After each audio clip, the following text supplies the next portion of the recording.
Assalamualaikum warahmatullahi wabarakatuh. Kenalkan nama saya Lutfi Zaki dengan NIM 2338087. Baik, di sini saya akan menjelaskan tentang artikel yang saya pilih dengan judul yaitu Perancangan dan Pembuatan Mesin Penghancur Botol Plastik dan Kaleng.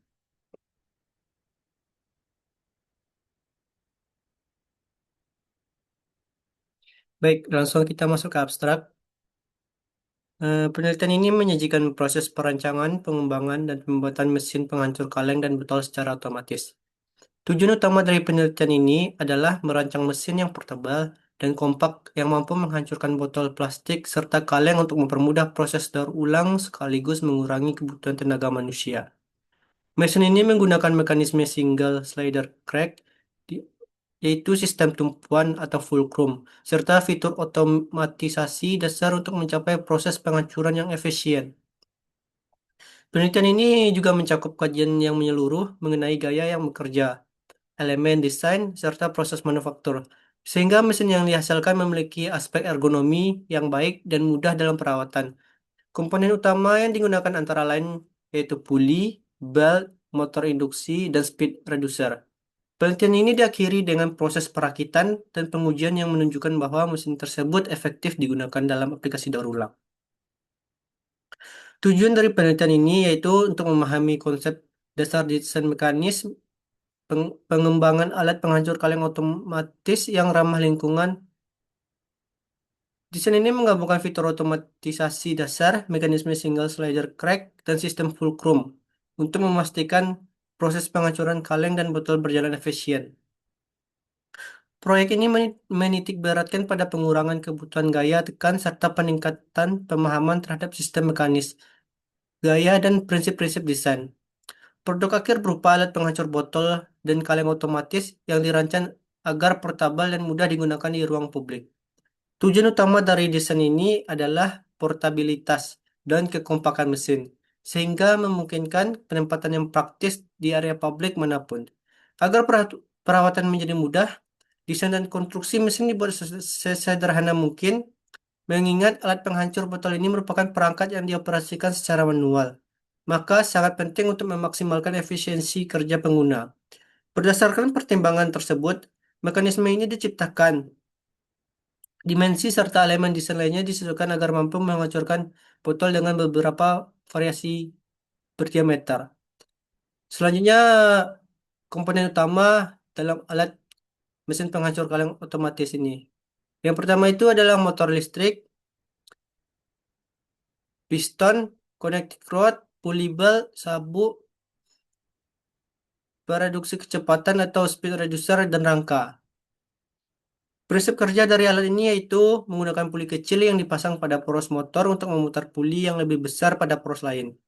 Kedua puli tersebut dihubungkan menggunakan V-belt. Selanjutnya, puli ketiga yang berukuran lebih kecil dipasang pada poros yang sama dengan puli sekunder dan dihubungkan dengan puli utama menggunakan sabuk. Tujuan utama dari konfigurasi ini adalah menurunkan kecepatan putar sekaligus meningkatkan torsi. Selain itu, sistem otomatisasi juga diterapkan melalui pemasangan sensor sehingga mesin hanya akan beroperasi apabila sensor mendeteksi adanya objek seperti kaleng atau botol plastik. Mekanisme slider bolak-balik akan menghancurkan botol plastik dan kaleng dengan cara mengubah gerak rotasi poros engkol menjadi suatu gerak translasi piston. Material yang telah dihancurkan kemudian akan jatuh ke dalam wadah pemisah yang terletak pada ruang bawah mesin penghancur. Spesifikasi motor tersebut terdiri dari kecepatan motor dengan nilai 1450 rpm, panjang langkah pistonnya 125 mm, luas pistonnya yaitu 35 kali 75 sama dengan 2625 mm persegi. Daya motor yang digunakan yaitu 0,5 HP atau setara dengan 373 watt. Untuk parameter yang dicari pada alat tersebut yang pertama itu ada kecepatan engkol, di mana rumusnya itu V sama dengan 2 VRN per 60 dikali 10 pangkat min 3.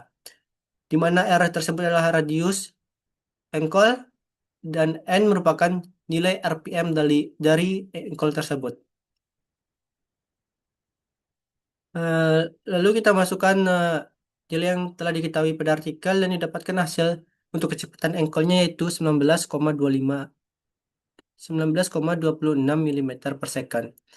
Selanjutnya parameter kedua yaitu kecepatan piston. Kecepatan piston ini terdiri dari beberapa gear. Untuk mencari kecepatan piston ini kita perlu mengetahui nilai-nilai dari masing-masing gear. Untuk gear pertama diketahui nilainya itu 1450 rpm. Untuk mencari nilai gear kedua itu kita memerlukan persamaan yaitu D1/D2 sama dengan N2/N1. Di mana D1 itu adalah diameter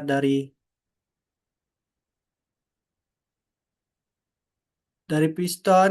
Selanjutnya D2 itu adalah diameter piston kedua dan N adalah nilai kecepatan gear pertama. Kita masukkan nilainya maka didapatkan untuk gear keduanya yaitu 362,5 rpm. Untuk mencari nilai untuk mencari nilai gear ketiganya eh, kita menggunakan rumus persamaan yang sama di atas maka didapatkan hasil nilai gear tiganya yaitu 290 rpm. Untuk model CAD-nya eh, saya ambil referensi dari artikel mungkin untuk modelnya bisa disesuaikan dengan kebutuhan nantinya. Ini sebagai acuan untuk model yang akan dirancang nanti. Mungkin sekian yang dapat saya sampaikan. Mohon maaf jika ada salah kata. Assalamualaikum warahmatullahi wabarakatuh.